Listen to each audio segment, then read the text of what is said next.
കൂട്ടുകാരെ, ഇന്ന് ഞാൻ വെണ്ടയ്ക്ക വെച്ച് ഇങ്ങനൊരു റെസിപ്പിയാണ് ചെയ്യുന്നത്. അപ്പോൾ ഇതെങ്ങനെയാണ് തയ്യാറാക്കണതെന്ന് നോക്കാം. ഹായ് കൂട്ടുകാരെ, സെലിൻ ബ്ലോസിലേക്ക് സ്വാഗതം. ഒരു 15 വെണ്ടയ്ക്ക ഇതുപോലെ ക്ലീൻ ചെയ്ത് കട്ട് ചെയ്തെടുത്തിട്ടുണ്ട്. അപ്പോൾ ഇത് വെച്ചൊരു റെസിപ്പി നോക്കാം. അതിനുവേണ്ടി ആദ്യം ഇതിലേക്ക് ശകലം മഞ്ഞൾപ്പൊടി ഇട്ട് കൊടുക്കുക.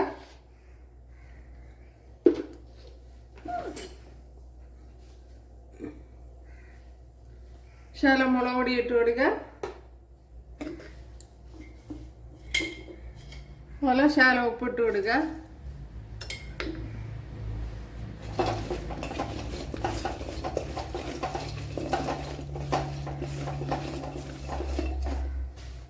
ഇപ്പോഴിതിനെ ഒരു വിധം ഒന്ന് കുഴച്ചെടുത്തിട്ടുണ്ട്. ഇവിടെ കുറച്ച് ഓയിൽ ഒഴിച്ചെടുത്തിട്ടുണ്ട്. അതിലേക്ക് വെണ്ടയ്ക്ക ഇട്ട് കൊടുക്കുക.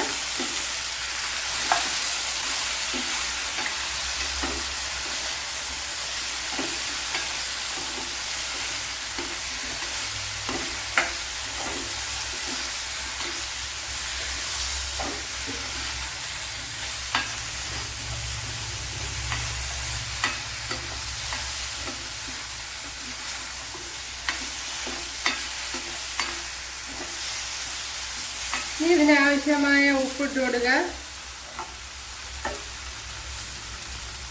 ഉപ്പ് ഞാൻ നേരത്തെ ഇട്ട് കൊടുത്തിട്ടുണ്ട്. അതുകൊണ്ട് അതിൽ ആവശ്യത്തിനുള്ള ഉപ്പുണ്ട്. അതുകൊണ്ട് ഇനിയിപ്പോൾ വീണ്ടും ഇടണ്ട.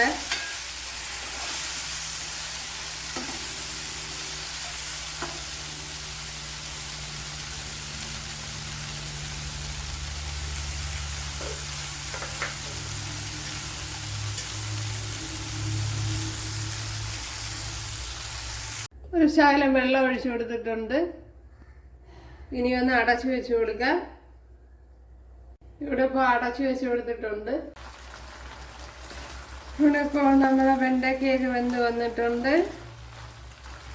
ഇതിനെ ഇനി ഒന്ന് മാറ്റി വയ്ക്കാം. ഇവിടെ ഓയിൽ ചൂടായിട്ടുണ്ട്. അതിലേക്ക് കടുക് ഇട്ട് കൊടുത്തിട്ടുണ്ട്.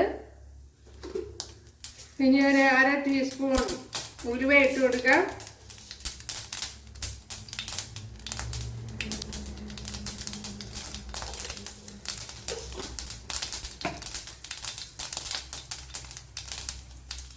ഇങ്ങനെ വറ്റൽമുളക് ഇട്ട് കൊടുക്കുക. അതേപോലെ കറി ലീവ്സും ഇട്ട് കൊടുക്കുക.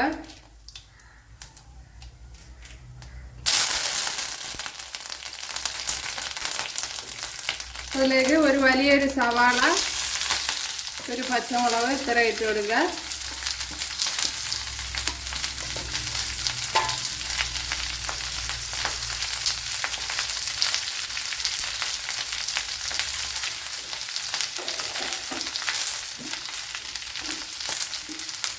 ഉപ്പിട്ട് കൊടുക്കുക.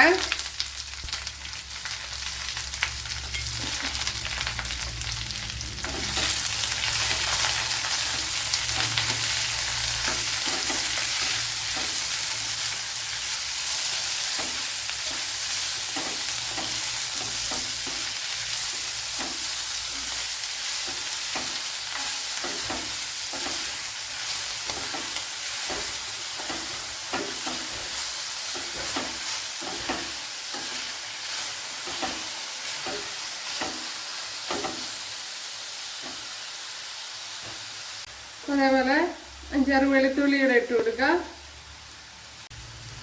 ചെറിയൊരു പീസ് ഇഞ്ചിയും കൂടെ ഇട്ട് കൊടുക്കുക.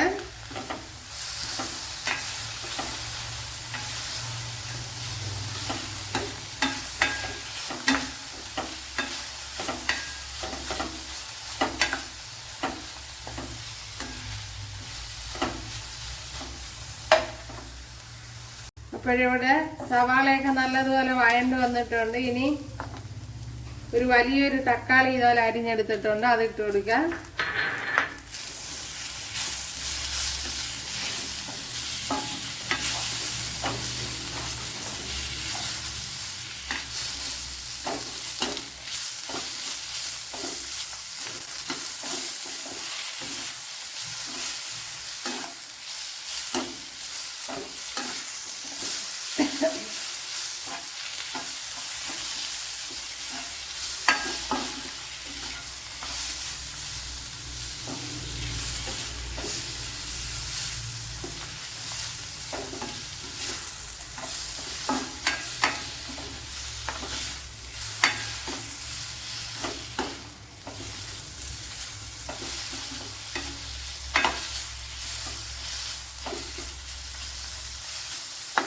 അപ്പോഴേ തക്കാളി ഒന്ന് ഉടഞ്ഞു വരാൻ വേണ്ടി ഒരു ശകലം വെള്ളം ഒഴിച്ചു കൊടുക്കാം.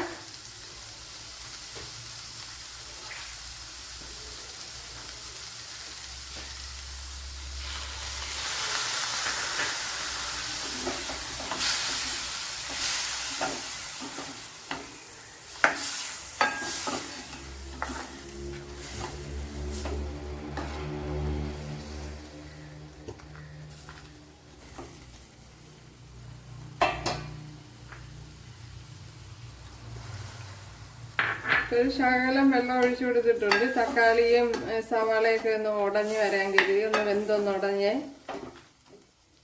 ഇതിലേക്ക് ഇനി മല്ലിപ്പൊടി ഇട്ട് കൊടുക്കാം.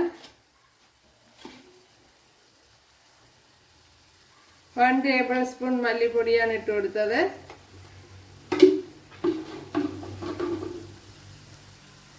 1 ടേബിൾ സ്പൂൺ മുളക് പൊടി ഇട്ട് കൊടുക്കുക. ഇത് എരിവില്ലാത്ത മുളക് പൊടിയാണ് ഞാൻ ഇപ്പോൾ ഇട്ട് കൊടുത്തത്. ഇതിലേക്ക് ഇനി 1/2 ടീസ്പൂൺ മഞ്ഞൾപ്പൊടി ഇട്ട് കൊടുക്കുക.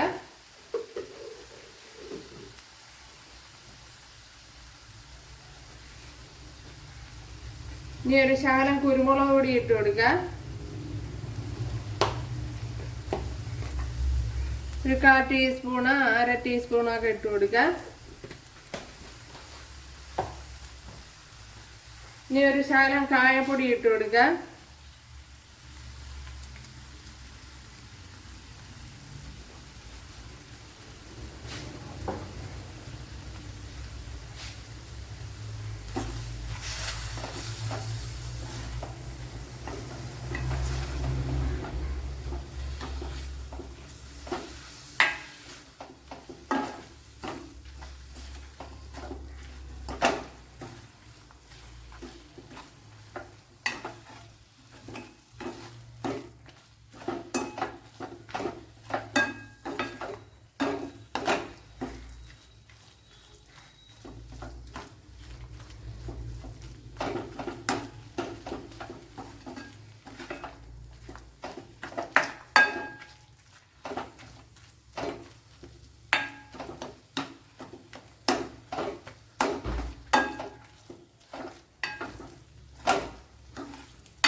അപ്പോഴേ നല്ലപോലെ എല്ലാം ഉടഞ്ഞ് കുഴഞ്ഞൊക്കെ വന്നിട്ടുണ്ട്.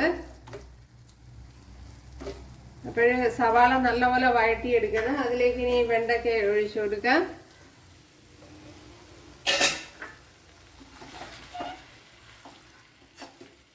വളരെ എളുപ്പത്തിൽ നമുക്ക് ചെയ്ത് എടുക്കാവുന്ന ഒരു വെണ്ടയ്ക്ക റെസിപ്പിയാണ്.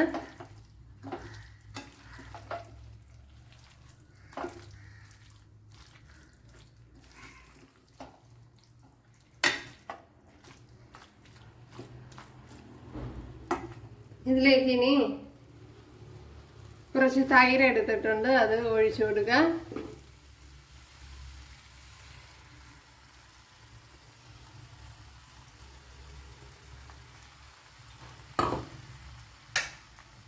അപ്പം ഞാനിപ്പം തീ ഓഫ് ചെയ്ത് കൊടുത്തിട്ടുണ്ട്.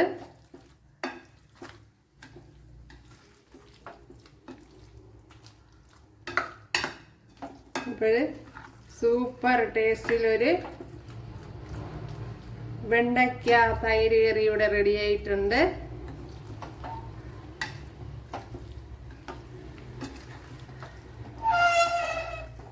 ഇനി ഇതിന്റെ ടേസ്റ്റ് നോക്കാം, ഉപ്പുണ്ടോന്നൊക്കെ നോക്കാം.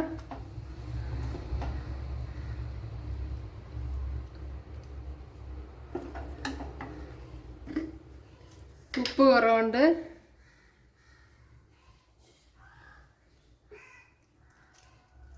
അപ്പോൾ ഇത്ര ഇട്ട് കൊടുക്കണ്ട.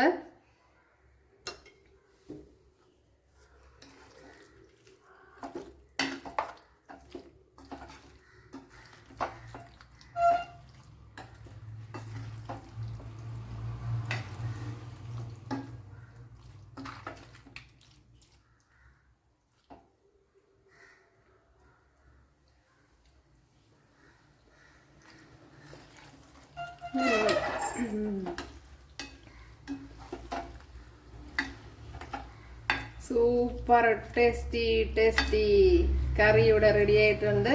കണ്ടല്ലേ, സൂപ്പർ ടേസ്റ്റ് ആണ്.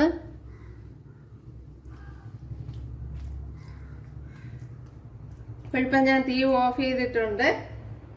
അപ്പോഴിത് തന്നെ മതിയാവും. കണ്ടല്ലേ,